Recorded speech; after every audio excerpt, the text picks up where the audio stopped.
Vamos considerar agora várias cargas pontiformes, fixas, tá? Então, eu tenho aqui uma carga Q1 fixa nesse ponto e vou escolher um ponto qualquer aqui no espaço, que eu chamei aqui de P, tá? Então, não tem nada no ponto P, mas essa carga Q1 cria ao redor dela um campo elétrico. E no ponto P, essa carga vai criar um campo E1. Pela figura aqui, se eu desenhar dessa forma, note que a direção, tá? Eu pego a reta que liga Q1 a P, me dá a direção do campo elétrico e o sentido, como está saindo da carga, indica que essa carga é positiva, tá?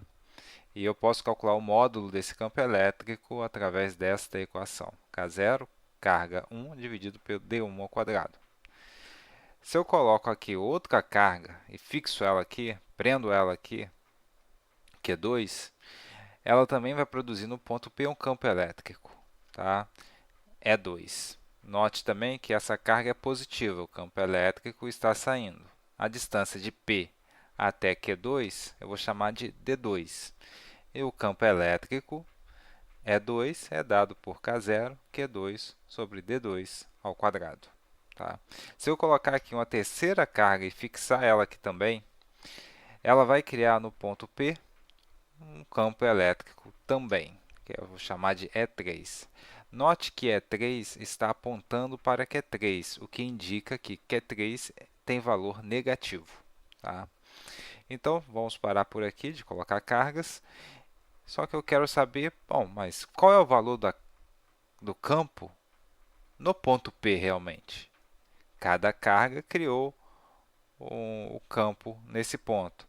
Mas, na verdade, é como se existisse só um campo aqui, que nós vamos chamar ele de campo resultante, o campo elétrico resultante no ponto P.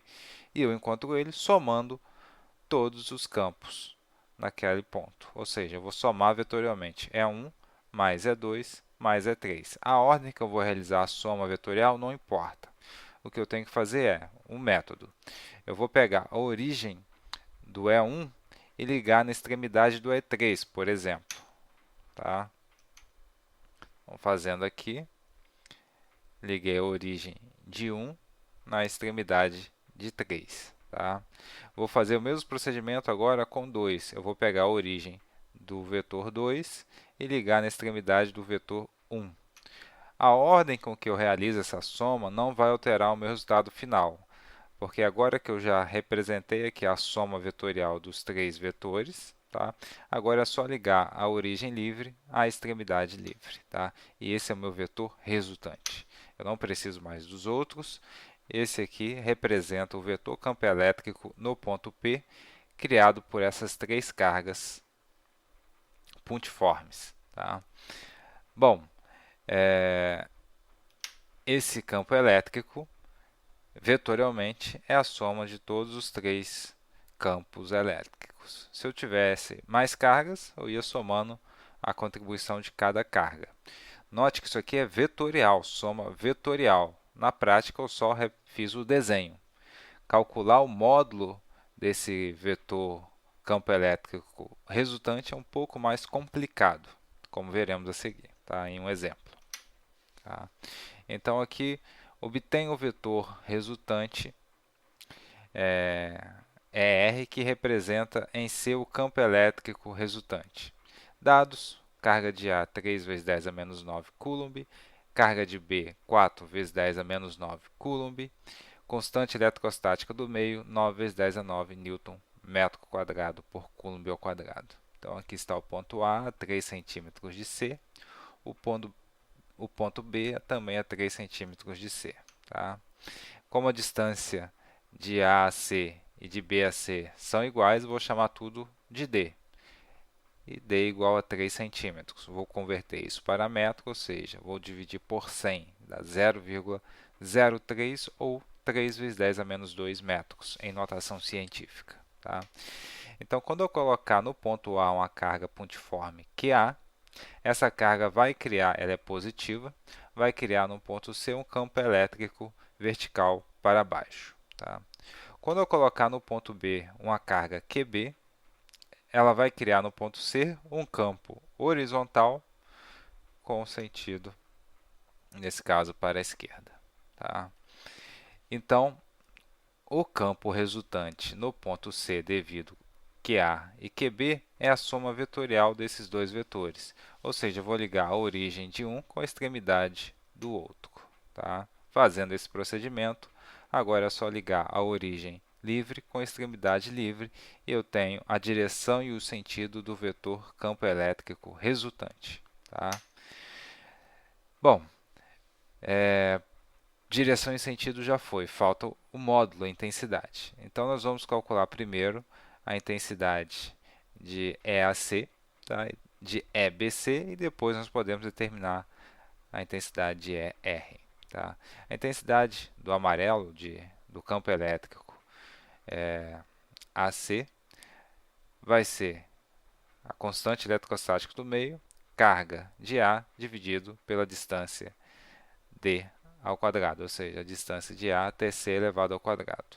Substituindo os valores, K0, 9 vezes 10 a 9, carga de A, 3 vezes 10 a menos 9, distância de A até C, 3 vezes 10 a menos 2, tudo isso ao quadrado. Tá? Então, aqui repeti tudo na linha de cima, tá? Tudo, não mudei nada, e só resolvi a parte de baixo. Ó. 3 ao quadrado, 9, 10 a menos 2 ao quadrado, é 10 a menos 2 vezes 2, multiplico os expoentes. Aqui, note que eu tenho um 9 em cima e 9 embaixo, eu posso cancelar, cortar um com o outro. E em cima vai ficar só 3 vezes 10, 10 a 9, 10 a menos 9, repete a base, soma 9 mais menos 9, vai ficar uma subtração. Tá? E embaixo, 10 a menos 2 vezes 2 é 10 a menos 4, o 9 foi cancelado. Tá? Então, isso aqui vai dar 3 vezes 10 elevado a 0, tá? E o expoente 10 dividido por 10 aqui, 10 a 0 dividido por 10 a menos 4, é o expoente de cima 0, menos o expoente de baixo, que é menos 4. Menos com menos fica mais 4. Então, a resposta é campo elétrico no ponto C, devido à carga A, vale 3 vezes 10 a 4 newtons por coulomb. Repito o procedimento, só que agora para cá o campo elétrico no ponto C, criado pela carga B. Tá? Então, mesma fórmula, só vai mudar aqui o QB, já que o D aqui também é igual. Então, substituo tudo, só mudou aqui, era 3, agora virou 4, vezes 10 a menos 9. Então, repito todo o procedimento matemático. Tá? O 9 cancela com 9, vai sobrar só o 4. Eu continuo a mesma forma idêntica, até que eu encontro aqui 4 vezes 10 a 4 newtons por coulomb. Da geometria da figura, é possível verificar que AC e CB formam um ângulo de 90 graus, vertical, horizontal. Da mesma forma, BC, horizontal, AC, vertical, formam um ângulo de 90 graus. Logo, eu já conheço o EAC, eu conheço o EBC, e isso aqui é um triângulo retângulo, eu posso determinar o módulo de ER através do teorema de Pitágoras. Tá? ER é igual a EAC ao quadrado mais EBC ao quadrado. Eu tenho esse, eu conheço esse e esse, então é fácil. Tá? Então, só substituir EAC, 3 vezes 10 a 4 elevado ao quadrado, EBC, 4 vezes 10 a 4 ao quadrado. Então, resolvendo isso aqui, ó, 3 ao quadrado, 9, 10 a 4 elevado ao quadrado é 4 vezes 2, 8, 4 ao quadrado, 16, 10 a mais 4 elevado ao quadrado, 4 vezes 2, 8. Tá? Nesse caso, o expoente, eu tenho a soma, tá? E aqui eu tenho 10 a mais 8 e aqui 10 a mais 8. Como os expoentes são iguais, eu posso repetir ele e somar 9 mais 16. 9 mais 16 é igual a 25. E repito 10 a 8. Tá? Eu só posso realizar esse procedimento de repetir o expoente se esse expoente for exatamente igual a esse. Se não for, tenho que igualar para depois somar o 9 com 16. Tá? Bom, como aqui está o quadrado, eu vou tirar a raiz quadrada para esse 2 sumir aqui. Tá? Então, raiz quadrada de 25 é 5. E raiz quadrada de 10 a 8 é só dividir o expoente por 2. 8 dividido por 2, 4. Tá? Então, expoente, o campo elétrico resultante, 5 vezes 10 a 4 newton.